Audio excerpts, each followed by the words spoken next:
Bien, feliz sábado.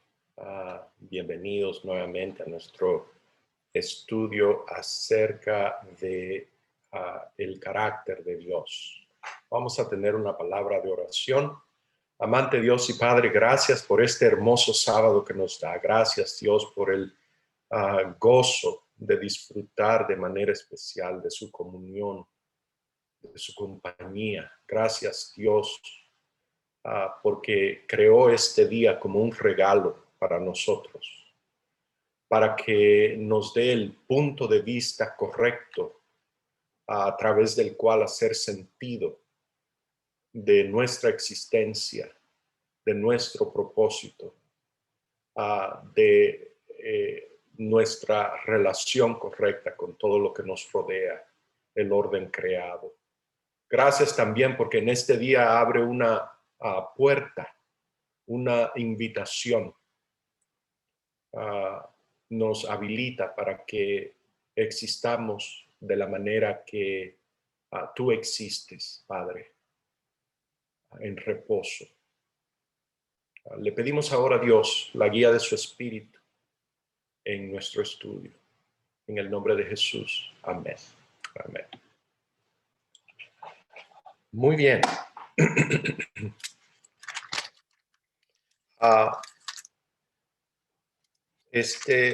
Mencioné hace un instante que estamos estudiando acerca del carácter de Dios.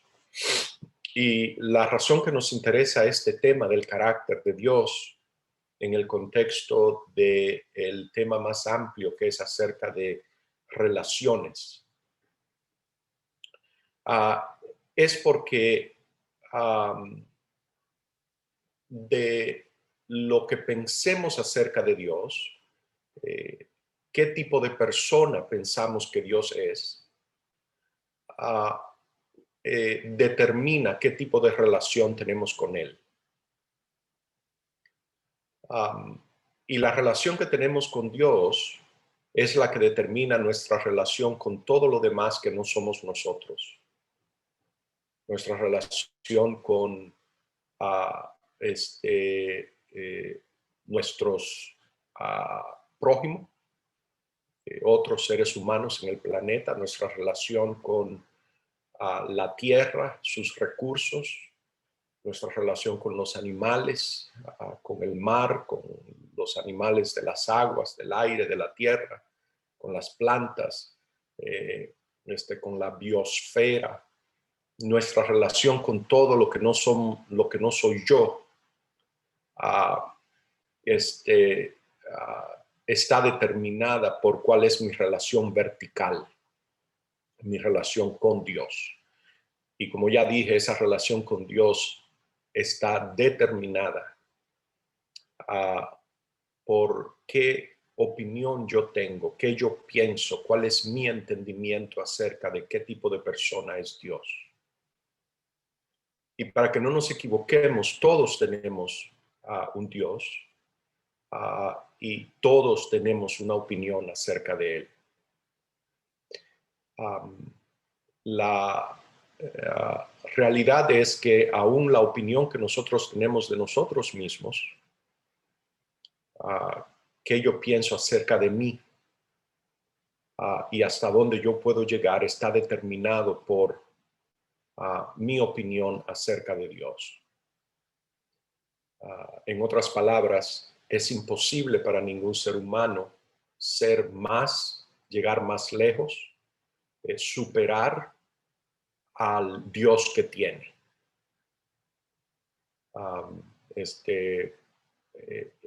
Nuestra vida testifica, en otras palabras, dice cómo es mi Dios, quién es el Dios en quien creo.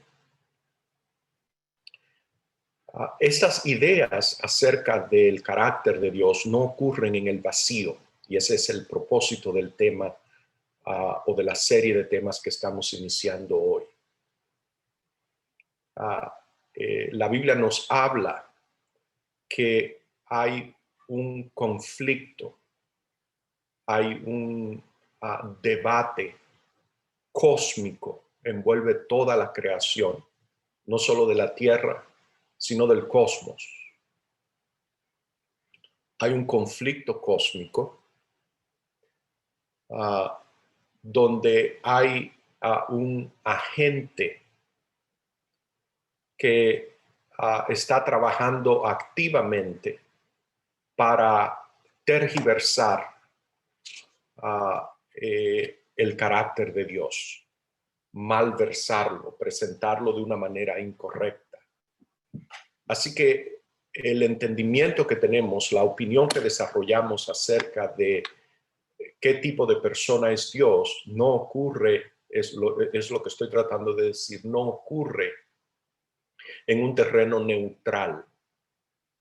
Está ocurriendo en el contexto de un conflicto. Hay alguien que está promoviendo activamente una idea, un concepto mentiroso con la intención de engañar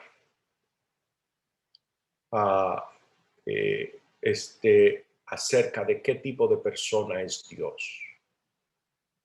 Por lo tanto, avisados de este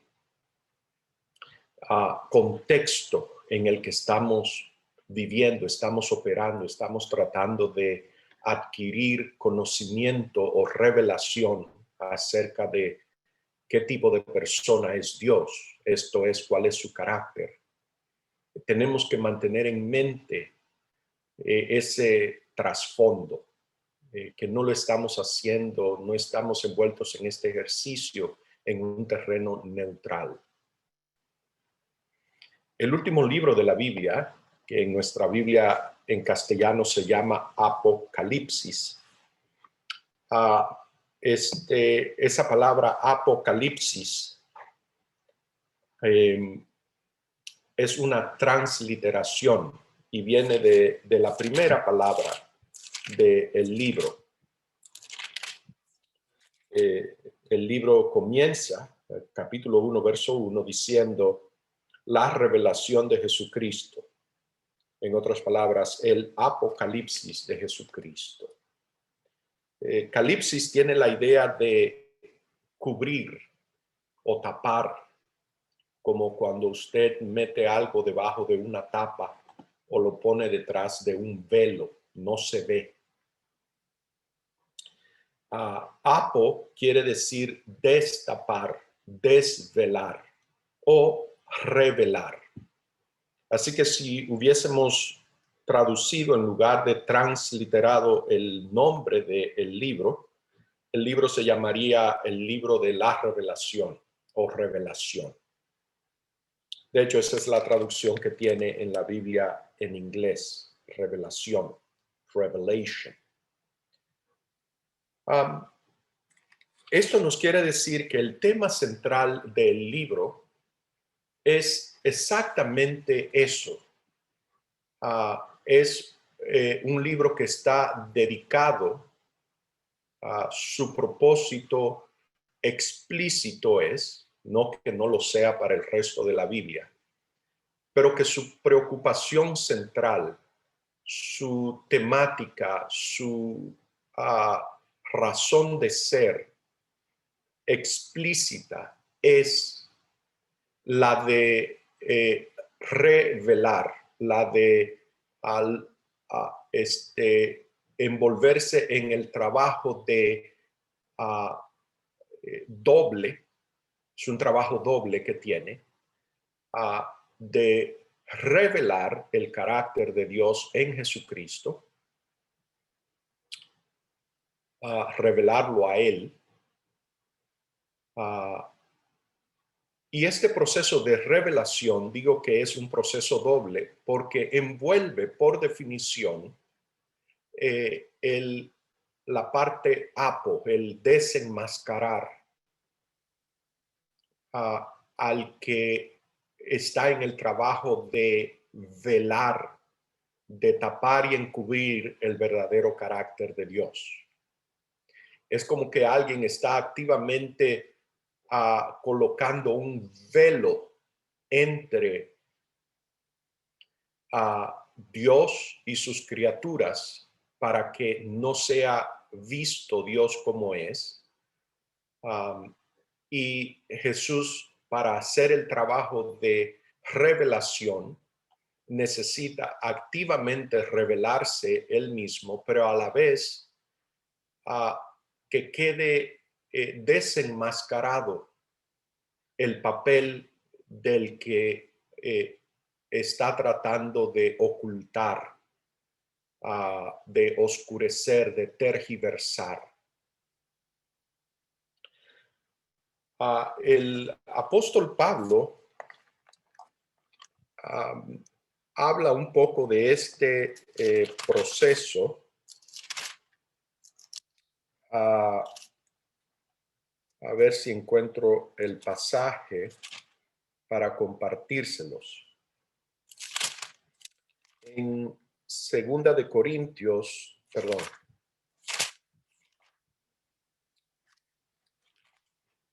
Primera de Corintios 2,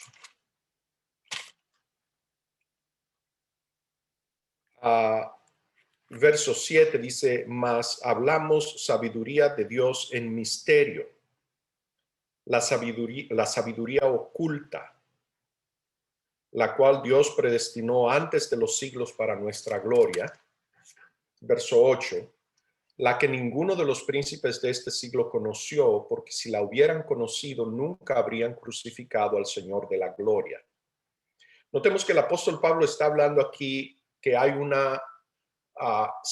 hay algo oculto, él le llama una sabiduría oculta de Dios, y la conecta directamente con el hecho de que Jesús fue crucificado,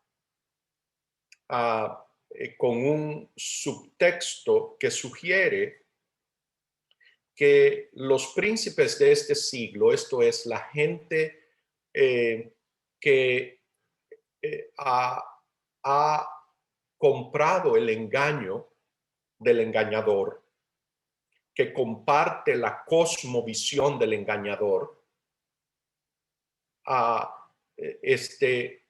sugiere, hay un subtexto allí que sugiere que ellos cometieron un error en crucificar a Jesús, un error táctico, por decirlo así, que su cosmovisión, su punto de vista que comparten con el engañador, los tiene velados al punto tal que su propia estrategia de crucificar a Jesús es lo que los desenmascara a ellos. Y de esa manera queda simultáneamente revelado el carácter de Dios.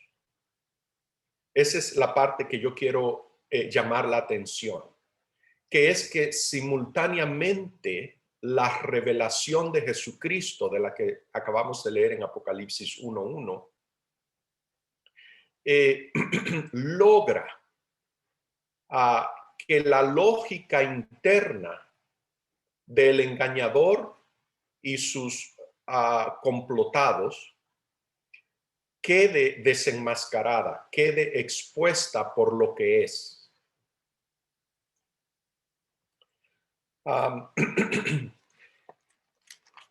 Volvamos entonces a nuestro texto en Apocalipsis 1. Así que, si queremos entender el mensaje de este libro de Apocalipsis, de la revelación, tenemos que entender ese trasfondo, que todo lo que está ocurriendo allí en el libro, que todo lo que el libro narra y describe, es una revelación del carácter de Dios, que simultáneamente tiene el efecto a través de la lógica interna de la operación de los rebeldes del mal, que queda expuesto a que su agenda de engaño queda desenmascarada. Para decirlo de otra manera, que su verdadero carácter de engaño es ahora dejado en evidencia. No por una acción divina obligándolos a hacer eso, sino como el resultado natural de la operación de su propia agenda. Una manera de verlo es esta. El lado rebelde no solamente transactúa o vende engaño y mentira, sino que lo hace, comercia en estas cosas de una manera engañosa. Es que te vengo a vender el engaño y aún la manera en que te vendo el engaño es engañosa. No solo es el objeto de su comercio, el engaño, sino que el método de venta es engañoso. Porque nadie compra engaño, nadie quiere engaño. Por lo tanto, es una especie de encantamiento o hechizo lo que ocurre. Es una especie de engaño voluntario, donde o contractual, por decirlo así. Yo prefiero la opinión del engañador porque encaja mejor satisface mejor, simpatiza mejor con mis deseos egoístas. Me gusta, place el proyecto de amor abnegado que requiere el carácter de Dios. No me gusta, lo encuentro las palabras que usa la Biblia, me voy a atrever a repetirlas simplemente porque están aquí en la Biblia. Lo encuentro despreciable, no gusta. Esas son las palabras que usa el profeta Isaías. Vamos a ir al pasaje, porque no quiero usar términos tan fuertes que salgan originados de mi boca. En Isaías capítulo 53, cuando el Señor anuncia su proyecto, precisamente el proyecto que nos interesa hoy, el del Cordero inmolado, el de el Cristo crucificado, que cuando Dios anuncia ese proyecto, Isaías 53, cuando lo profetiza, lo presenta con una pregunta. Dice, ¿quién ha creído a nuestro anuncio? Notemos, y sobre quién se ha manifestado el brazo de Jehová. De nuevo, la palabra manifestar no es más que otro término para revelación. No solo en el sentido de algo que se percibe, sino en el sentido de algo que queda manifiesto. Está hablando sobre quién, que se manifieste en mí, que se vea en mí, que yo soy un ciudadano de el reino de Dios, que yo soy como Dios, que quede manifiesto en mí, que se pueda ver, que no esté oculto en mí, que quede manifiesto. Entonces, la manera que Dios introduce el proyecto de revelación de él, lo hace en la forma de una pregunta. ¿Quién ha creído a nuestro anuncio? ¿Y sobre quién se ha manifestado el brazo de Jehová? Esa es la preocupación de Dios, que su proyecto, que su revelación va a ser rechazada por muchos. Y entonces aparece esta serie de expresiones. No hay parecer en él. El proyecto visto desde un cierto punto de vista, no es bonito, no tiene parecer, es sin atractivo. Verso 2. Es verso 3, despreciable y es desechado. Es menospreciado y tenido sin estima.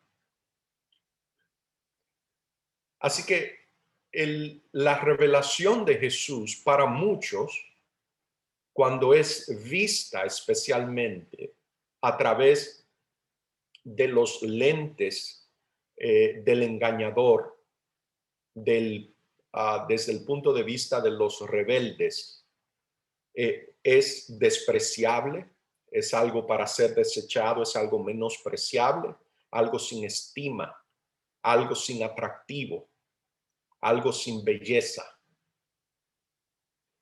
Y si hay un versículo en este proyecto de revelación en el que se embarca el libro de Apocalipsis, si hay un versículo en el libro sobre el cual sirve de eje, en el que se torna todo el proyecto de revelación que está al frente con el trasfondo del conflicto cósmico, ¿verdad? Eso es lo que estoy tratando de describir hasta ahora, que el tema del que estamos hablando, que es el tema de la revelación, es lo que está al frente, pero que en el trasfondo de este proyecto de revelación está el conflicto cósmico. Y nosotros estamos envueltos en este conflicto.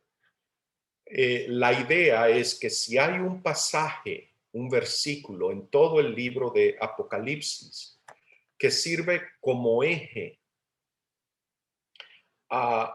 en el proyecto revelador de Dios, está en el versículo 12 del capítulo 14. Y es interesante que este versículo aparece en un lugar en el libro. Vamos a leerlo. Dice, aquí está la paciencia de los santos, los que guardan los mandamientos de Dios y la fe de Jesús. Esa expresión que se traduce la fe de Jesús está perfectamente traducida. Se puede traducir la fe de Jesús.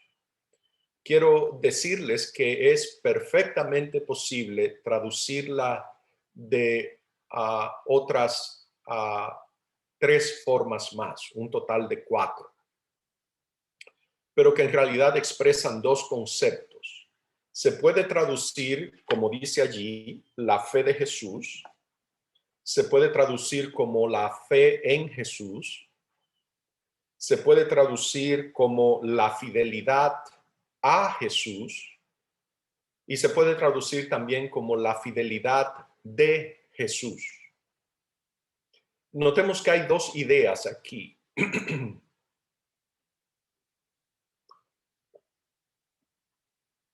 Y ambas son válidas porque aparecen en el libro, en el texto.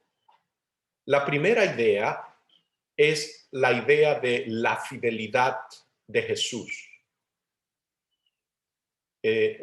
connotando la idea de que Jesús es fiel a sí mismo, que su testimonio y su vida, su trabajo y su operación reveladora es fidedigna, es fiel al carácter del que lo envió.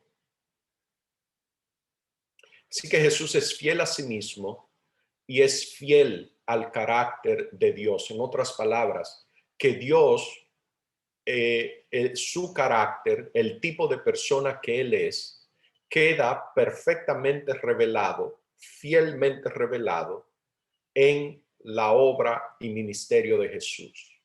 Así que está ese concepto de la fidelidad de Jesús. El otro concepto que aparece es la fe de Jesús o fidelidad a Jesús,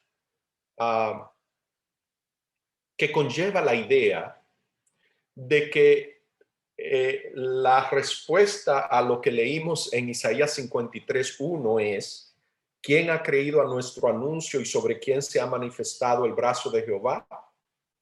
Todos aquellos que dicen yo aquí, yo lo quiero, este proyecto, logro verlo como atractivo, lo veo, lo entiendo, lo abrazo, me gusta, lo anhelo, quiero ser como él, estoy enamorado de este proyecto, lo quiero, lo anhelo, no hay nada en mi corazón que mi corazón anhele más fuertemente que esto.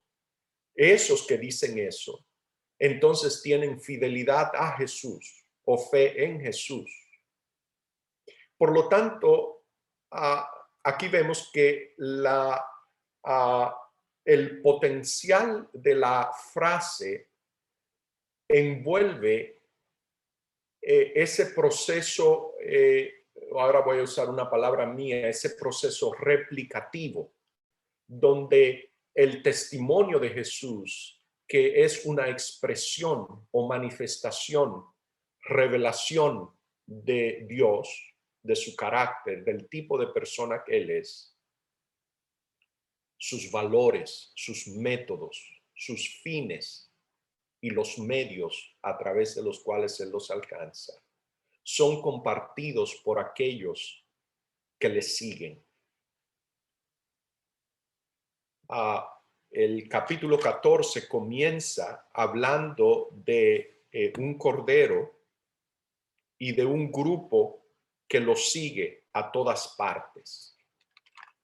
Así que la frase, la fe de Jesús, por lo tanto, abarca no solamente la obra y el ministerio de Jesús, sino la experiencia de aquellos que le siguen, que les gusta el proyecto, que lo quieren, que habiendo conocido a Dios, usando la frase del apóstol Pablo, en lugar de hacer lo que hicieron otros, que es que no lo tomaron en cuenta, este grupo lo toma en cuenta y le da gloria. Le da gloria porque descubren la belleza de su carácter y de sus planes y propósitos, al punto tal que hacen del proyecto de Dios el eje central de su existencia. Dije que este versículo, capítulo 14, verso 12, se presenta como un tipo de les voy a decir cómo yo lo visualizo en mi mente. Es como que alguien está leyéndole el libro a la iglesia y está leyendo, y lo que está leyendo acerca del conflicto cósmico es tan escalofriante, es tan terrible, que es como si tiene que levantar los ojos y hablarle a la congregación y decirle estas palabras de ánimo y exhortación.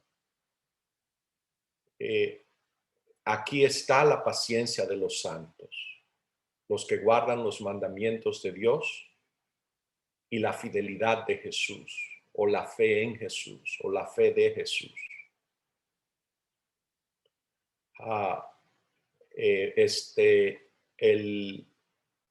Es una exhortación de ánimo, de no tener temor a las cosas terribles que están ocurriendo en el desarrollo del conflicto cósmico. Así que El significado de la revelación, entonces, lo que el libro está tratando de comunicarnos, de decirnos, de revelar cuando lo leemos, tal vez es mejor entendido si lo miramos como un tipo de lo que en estudios formales se le llama una teodicidad. Teodicidad significa, viene de dos palabras griegas, teo, Dios, y dike, que quiere decir justicia. Esto es una presentación de que hay un Dios que es bueno, que es justo, que es todopoderoso, y que como ese Dios, por qué ese Dios permite la existencia del mal. Déjenme añadir un paréntesis aquí, ya que usé la palabra permite. Permite no en el sentido que autoriza, sino en el sentido que no lo erradica.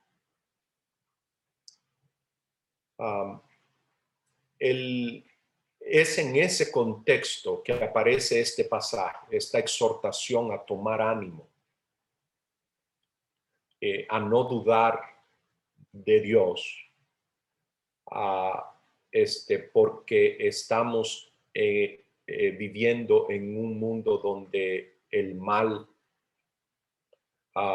prevalece de la manera que no solo la describe el libro, sino que es parte de nuestra existencia. ¿Qué significa esta revelación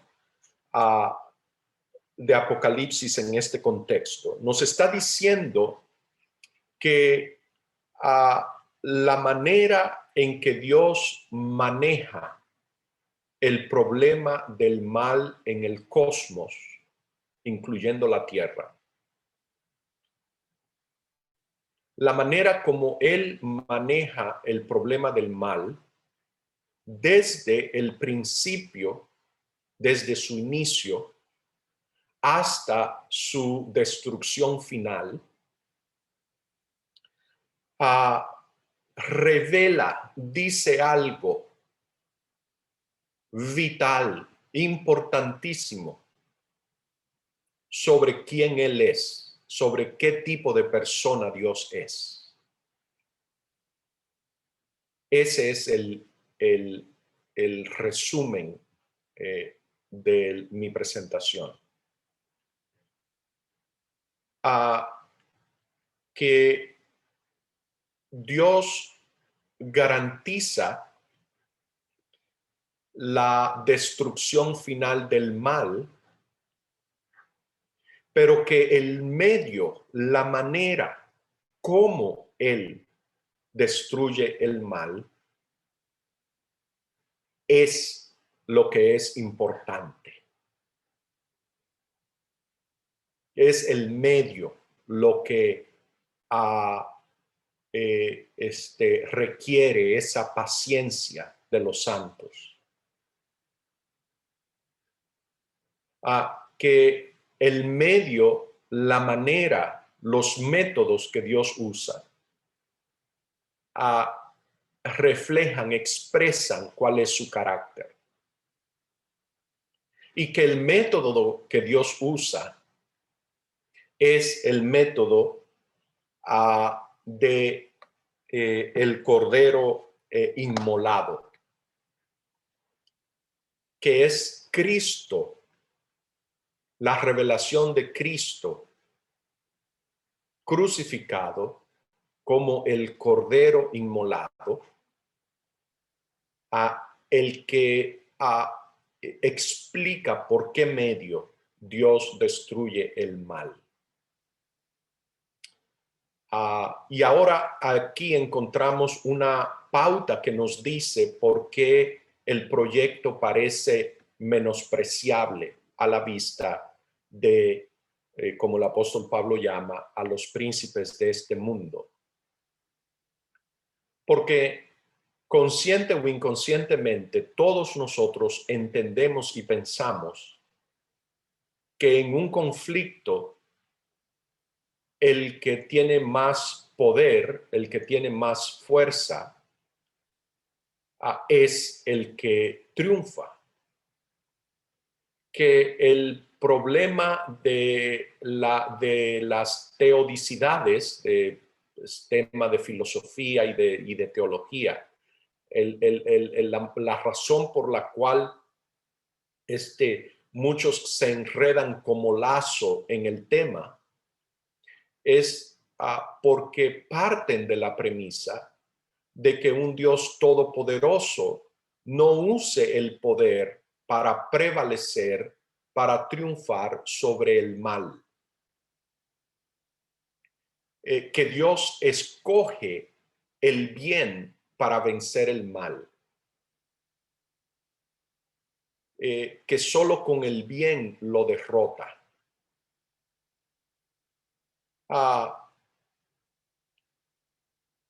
Que esta presentación de Jesús como el Cordero, esta simbología, en el libro de Apocalipsis, el lado rebelde, el engañador, se presenta como un dragón y a Jesús se le da el título, más de 20 y tantas veces aparece, como el Cordero.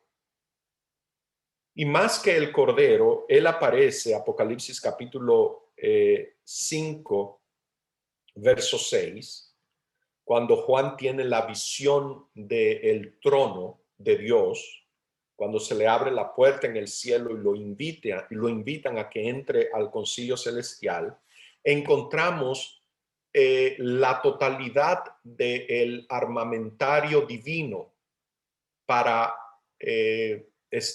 pelear este conflicto.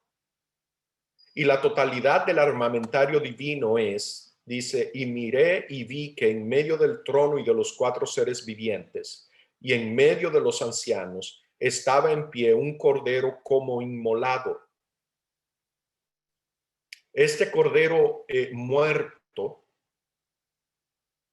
está en medio del trono, es lo central, está en el corazón del tipo de persona que Dios es. Es el corazón también, por lo tanto, de la estrategia de Dios para derrotar el mal. En otras palabras, Dios derrota al mal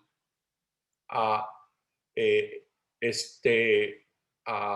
siendo quien Él es, sin cambiar quien Él es, siendo fiel a sí mismo. Ese es el medio como Dios derrota al mal. Y que el medio de hacerlo, el método de hacerlo, es el propósito de la revelación. Que no es el fin, no es el que Dios alcanzó la meta de derrotar al mal lo que cuenta, sino es la manera como lo hizo. Ese es el tema.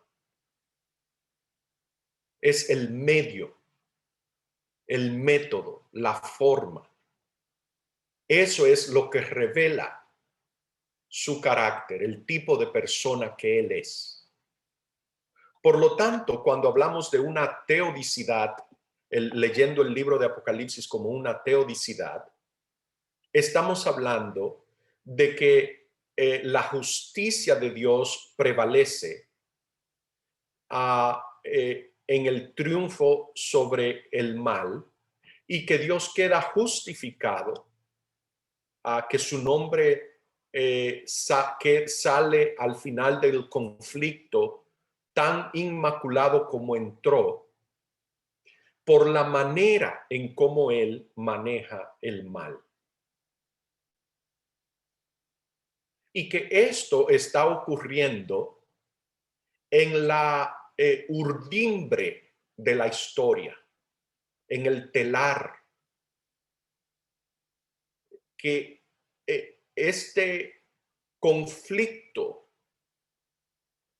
donde un lado trata de engañar y tiene un éxito aparentemente rotundo, dice que engaña al mundo entero, y donde Dios está revelando, es lo que hace el telar, las fibras de la que está hecha la historia de la raza humana y del cosmos. Eso es lo que el libro de Apocalipsis nos presenta.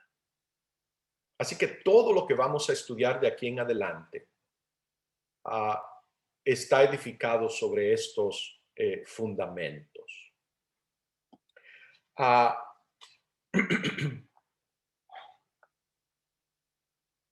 El cordero, por lo tanto, el cordero inmolado, es la manifestación definitiva del carácter de Dios en la historia. El que quiera conocer quién Dios es, cómo Dios es, tiene que ir a estudiar el cordero inmolado. El que quiera saber cómo Dios vence el mal y cómo lo está manejando hoy y lo ha manejado desde el principio, tiene que ir a ver el cordero inmolado. Ese es la herramienta, el arma de Dios, que cumple el doble propósito de revelar su carácter y desenmascarar al engañador.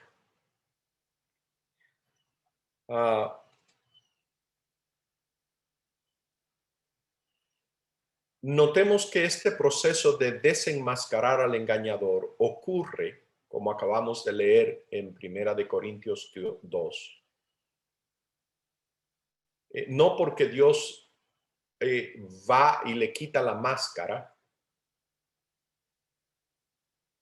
sino que en su lógica interna, lo que el apóstol Pablo llama la sabiduría de los príncipes de este mundo, que en la lógica interna de esa sabiduría que usa la fuerza, que usa la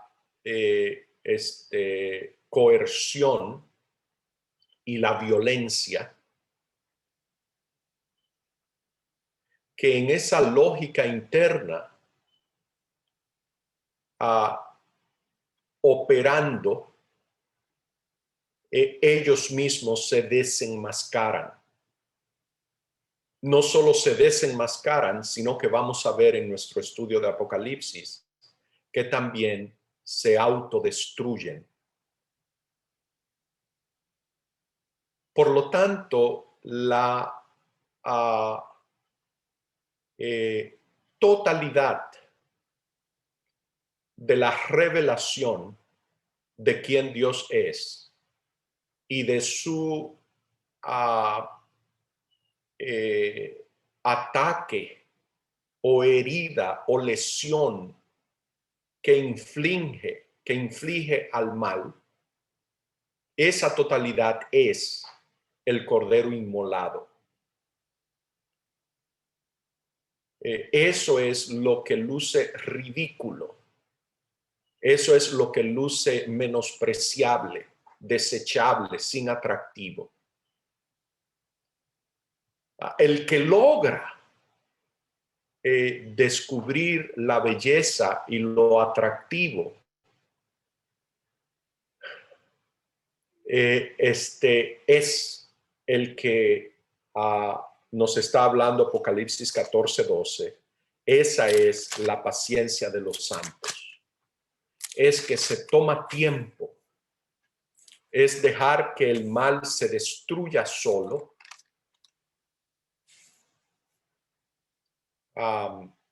que trabaje su lógica interna de autodestrucción sin ser tocado. Es el medio de Dios. Y que todo el que triunfa tiene que participar de esa lógica también. De tal como Jesús hizo, entender que ese es, que tiene que estar dispuesto a lo mismo, exactamente a lo mismo, que participa con él de esa sabiduría. Yo voy a terminar aquí como introducción de mi tema y voy a abrir para preguntas y comentarios. Vamos a tener una palabra de oración. Amante Dios y Padre, gracias Dios porque se revela a sí mismo. Gracias Dios porque no cambia, porque es fiel. Gracias Dios porque es amor, es verdad, es libertad, es vida. Gracias Dios porque ha hecho todo lo posible. Ha hecho posible en todos sus aspectos, sin faltarle un detalle, que nosotros seamos participantes de la naturaleza divina. Gracias Dios por su Espíritu que ha estado con nosotros tal como se lo pedimos al principio. En el nombre de Jesús. Amén.